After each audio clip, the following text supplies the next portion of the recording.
이제 여기 김일성이 처음 돌아왔을 때예요. 그래서 그때 공식 사진에 보면 소련군이 뒤에 있고 뒤에는 태극기가 있잖아요. 그러니까 이북 입장에서는 태극기도 마음에 안 들고 소련 있었던 거 더 마음에 안 들고 그래갖고 이제 사진을 연설하는 걸 바로 밑에서 찍었으니까 태극기도 안 나오고 소련도 안 나오죠. 이런 사진들 밑에 있는 이런 사진들만 쓰고 이 사진 좀 사실은 남쪽에서는 제일 많이 쓰는 게 이 사진이죠. 그런데 여기 이제 아까 요 사진을 제일 많이 쓰죠. 여기 태극기도 안 나오고 뭐 하늘만 보이는 이 사진이 아니라 예, 태극기와 소련군이 보이는 사진을 쓰는데 이 책이 이제 이 오영진의 소련 군정하에 북한 하나의 증언이라고 해서 나온 겁니다. 근데 이제 이때 김일성이 등장을 했는데 이때 이렇게 등장한 것만 해도 사실은 굉장히 감동적인 거죠. 이건 뭐냐면 로빈훗이 돌아오고 흥길동이 돌아온 거예요. 김일성은 신화의 주인공이었잖아요. 신화의 주인공이 진짜로 살아서 모습을 드러났으니까 이거는 뭐 정감록의 지인이 돌아온 거나 마찬가지처럼 홍길동과 로빈훗의 귀환이었죠. 그리고 정권을 잡았습니다. 북조선 임시인민위원회를 46년 초에 만들었어요. 자, 그러면은 김일성이 어떤 정책을 폈을까요? 해방이 딱 됐거든요. 그러면은 그 다음에 그럼 정책 어떤 걸 했을까요? 우리 독립운동 시기에 쫙 했었던 수많은 정책이 있죠. 친일파 청산, 토지개혁, 중요산업 국유화, 뭐 노동법령, 남녀평등, 할 게 많잖아요. 김일성이 첫 번째 다룬 안건이 뭘까요? 북조선 임시인민위원회를 만들고 난 다음에 이거를 탈북자 작가도 이렇게 썼어요. 단 한 번의 연설로 북한 주민을 휘어잡았다. 김일성이 한 게 뭐냐면요. 첫 번째 법령, 연필 생산에 관한 법령이에요. 연필 생산. 그러니까 우리가 못 배워 죽은 귀신이 붙은 문제가 아닙니까? 지금도 입시열 교육열이 장난이 아닌데 왜 우리 정말 많은 거 상징하잖아요. 우리 애들 가르치는 거에 최우선을 쏟겠다. 그러니까 급한 거 이게 제일 급한 거야. 그러니까 이런 게 아마 쇼라고 해도 좋아요. 근데 이런 쇼 얼마나 좋습니까? 사진 찍기 위해서 만났다고 하지만 이런 사진 얼마나 좋습니까? 보고만 있어도 기분이 좋아지는데요. 쇼도 계속하면 그게 진정입니다. 그게 진정성이 있는 거죠. 그러니까 김일성이 이런 쇼를 참 잘해요. 이런 걸 잘 해놔야 센 정책을 해도 사람들이 지지를 하죠. 그런 걸 해요. 그래서 그러니까 김일성이 또 남쪽에서 지식인들 이제 북쪽의 지식인들이 없고 주로 서울에 많았잖아요. 모셔갈 때는 쫙 해서 하다가 일부러 시골에서 이제 쉬어갈 때 학교 근처에 가요. 학교 근처에 가서 다 창문 밑에 쭈꼬지 앉은 데서 하오라고 불러요. 그 창문 밑에 왜 그러십니까? 하면 쉿 하면서 이렇게 앉으라고 하고 있고 안에서 국어 수업하는 거예요. 애들이 책을 읽어요. 우리말로. 딱 거기서 한마디 하는 거예요. 이 소리를 듣기 위해서 15년을 싸웠습니다. 이게 이제 이런 게 김일성이 교육을 중시하면서 지식인들 끌어들이고 사람들 마음을 휘어잡고 하는 거죠. 북쪽에서 아마 가장 신났었던 시기. 이게 우리 세종대왕의 공로지만 문맹퇴치운동. 이 할머니들 우리 요새 칠곡과 신하들 보면은 우리 남과 북이 다 문맹퇴치를 잘했다고 생각하는데 사실은 글 못 읽는 할아버지 할머니들이 많아요. 300만이 넘는데요. 300만이. 여기는 이제 지금 문해교육이라고 하죠. 문해교육. 나는 그게 제일 중요한 노인정책, 노인복지정책에서 문해교육보다 더 중요한 거 없다고 생각하는데 아마 대한민국이 실시한 여러 가지 노인정책 중에서 가장 성공한 정책이라고 얘기가 드는데 이거 우리가 사실 남과 북이 굉장히 빨리 문명 퇴치를 했습니다. 근데 문명 퇴치를 했는데 거기 가려진 영역이 문해교육으로 있죠. 근데 하여튼 이 북한 역사에서도 제일 좀 신났었던 분위기가 바로 이 문해교육, 문명 퇴치 시기였고, 문명 퇴치를 누가 한테 과제를 줬냐면 북정은 이제 그 당시에 인민학교 거기 뭐 2학년, 3학년, 4학년 정도 되는 아이들한테 할머니, 또 할아버지, 또 큰아버지, 큰어머니 글씨 가르쳐라. 그걸 아이들한테 할당을 줘갖고 아이들이 경쟁적으로 그거 했었던 그 경험을 굉장히 북에서 내려온 분들 중에 그때 참 신났었다 하는 그 얘기를 여러 번 들었는데 얘기 들어보면 진짜 신나요. 그 아이들이 경쟁적으로 깨우쳐 온 나라가 그를 깨우쳐가는 열띤 분위기. 그런 게 이제 연필 생산에 관한 법령으로 이어지는 거죠. 그래서 김일성은 또 민족주의자입니다. 제가 20세기형 민족주의자라고 불렀죠. 이제 불렀는데 김일성을 자신을 공산주의자인 동시에 민족주의자라고 규정을 했고요. 그 다음에 자기 회고록에서 우리 자신을 공산주의자인 동시에 민족주의자면 민족주의자인 동시에 공산주의자라고. 진정한 공산주의자는 애국자이고 민족주의자가 되고 3다운 애국자가 되는 것이다. 그 이전까지는 민족주의를 부르주아 민족주의라고 불렀죠. 그래서 이제 비판을 했는데 김일성이 회고록에서 이제 그렇게 하고 우리 민족 제일주의, 또 우리 식대로 살아가자. 그러더니 급기야 단군론까지 가서 이거는 좀 너무 나가는 게 아닌가. 이제 그런 생각들을 하게 됐습니다만, 그래도 하여튼 우리 민족끼리라는 주장을 많이 하고 있습니다. 그러니까 이제 우리 민족끼리를 강조했지만 지금 현재 현실적으로는 미국을 건너뛸 수 없다.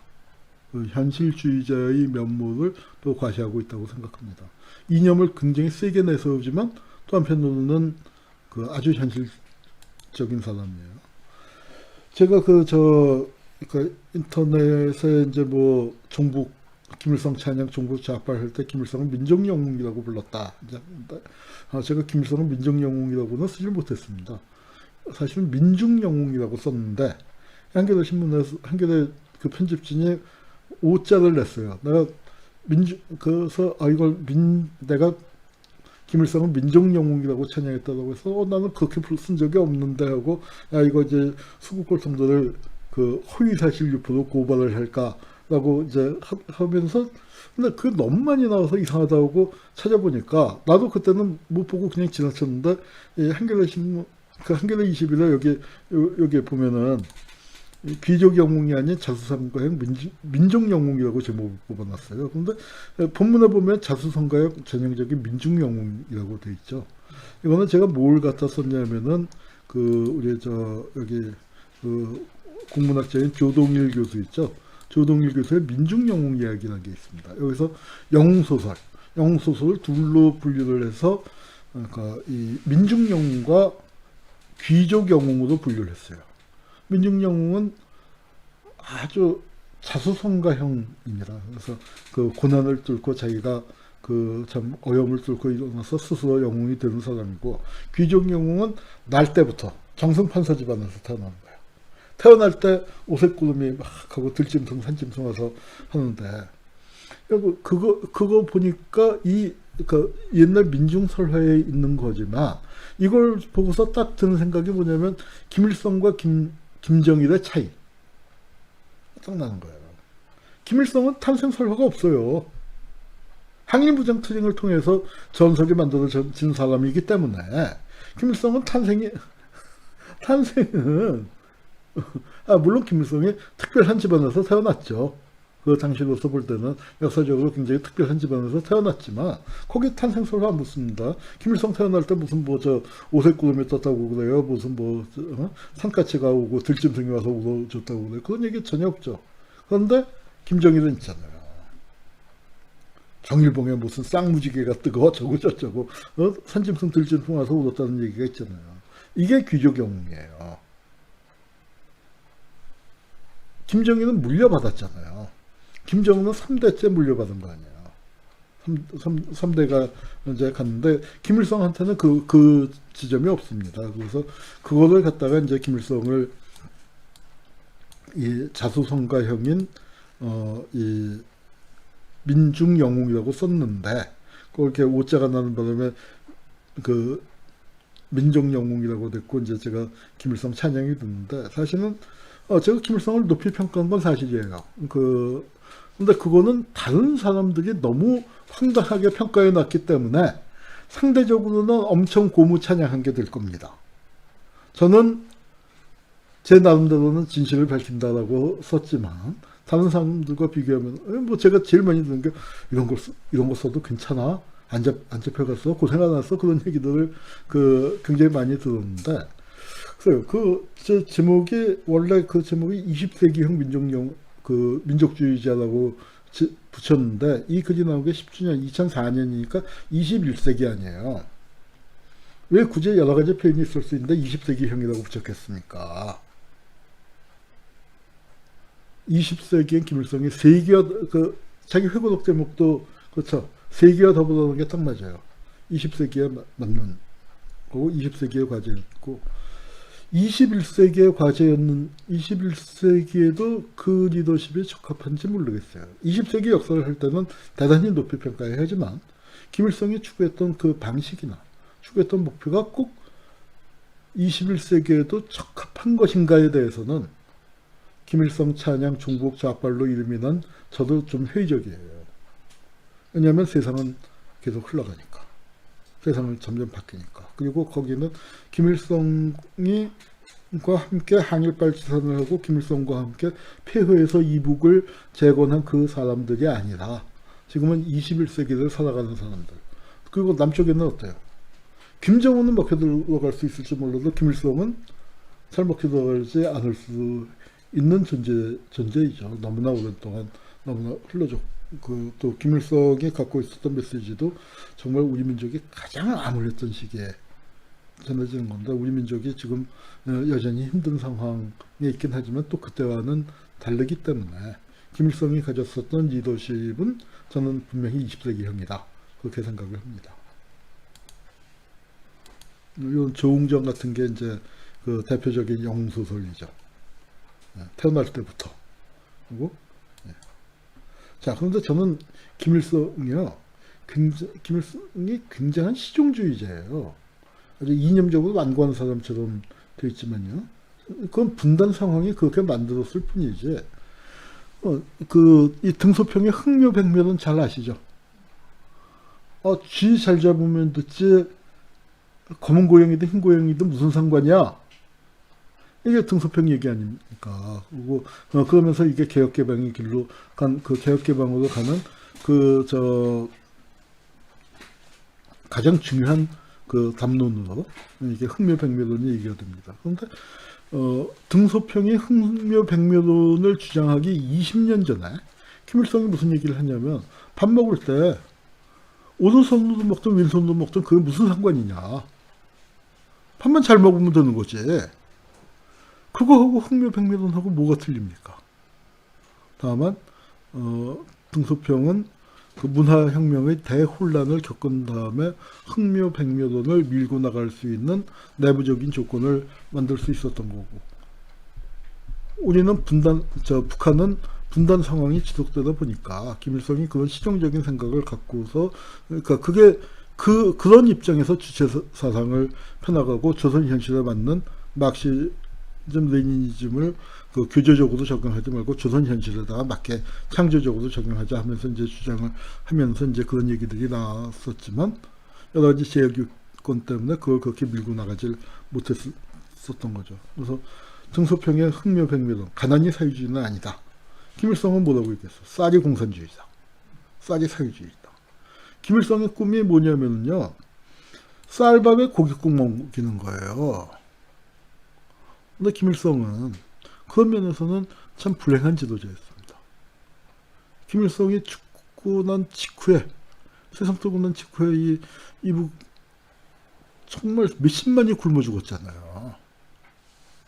정말 이런 일제시대에도 보기 드문, 또 전쟁 직후에도 보기 드문 대기근이 했으니까 김일성으로서는 어떤 뭐랄까 가장 박정희가 IMF를 봤을 때 느낀 참담함보다 더 큰 참담함이 있을 거라고 생각합니다. 평생을 쌀밥에 고깃국을 먹이기 위해서 혼신의 힘을 다했었던 사람이 자기 죽고 세상 흔들리면서 지금 그래도 이북이 이렇게 그걸 살아낸 게 고난의 행군을 겪으면서 체제가 무너지지 않고 뭐 한 게 그게 대단한 것인지 아니면은 뭐 많은 또 우파에서는 그때 무너졌어야 한다라고 생각을 하는데 모르겠습니다. 하여튼 그걸 이제 겪어냈는데 하여튼 김정일이 이제 그 호된 시련을 겪었죠. 김일성이 세계와 더불어의 딱 그 맨 첫 번째 시작할 때 문장에 스케일이 달라요. 그리고 난 그것도 참 마음에 와닿았었는데 자기가 태어났을 때 이 상황을 얘기합니다. 그러니까 1912년생이잖아요. 자기가 태어나기 직전에 어떤 일들이 있었는가. 그거를 아주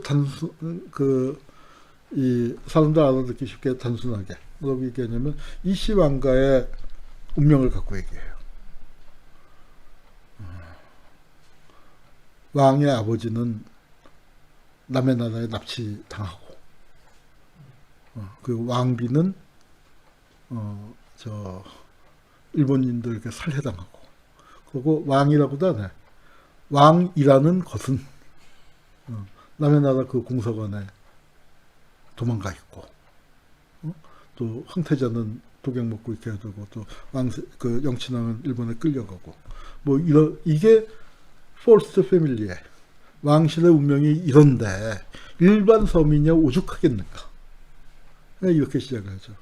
그런 그 절망적인 상황에서부터 살아서 거기서 항일무장투쟁의 신화를 만들고 어려움 속에서 그러니까 북한을 세우고 전쟁에서 이제 이북식으로 표현하면 미제 침략자들과의 싸워서 나라를 지키고 하여튼 그렇게 해서 꾸역꾸역 끌고 오고 60년대 70년대까지는 이북이 남쪽보다 잘 살았잖아요.